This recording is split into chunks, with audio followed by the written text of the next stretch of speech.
Hello friends, स्वागत आहे तुमचं माझ्या मिनी व्लॉगमध्ये।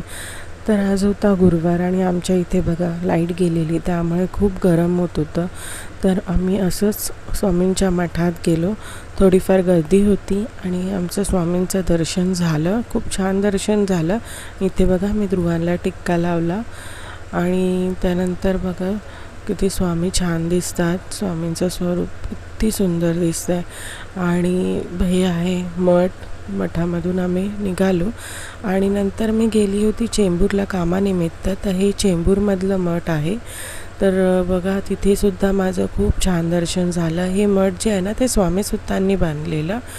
तर इथे बघू शकताय तुम्ही त्यांच्या स्वामींच्या पादुका वगैरे सर्व आहे या मठामध्ये। तुम्ही कधी गेलात चेंबूरला तर नक्कीच या मठाचं दर्शन घ्या, खूप छान मठ आहे। हे बघा स्वामींचं जे फोटो आहे ना त्याचंसुद्धा खूप छान दर्शन आमचं झालं। इथे पण बघू शकताय खूप छान अशा स्वामींच्या पादुका आहेत। आणि मग आम्ही बाहेर आलो। हे बाहेरून असं मठ आहे चेंबूरचं आणि तिथे गेलात तर तुम्हालाही खूप छान वाटेल। तर असा होता आजचा माझा दिवस। तर तुम्हाला आवडला असेल तर नक्कीच लाईक करा, शेअर करा आणि सबस्क्राईब करा।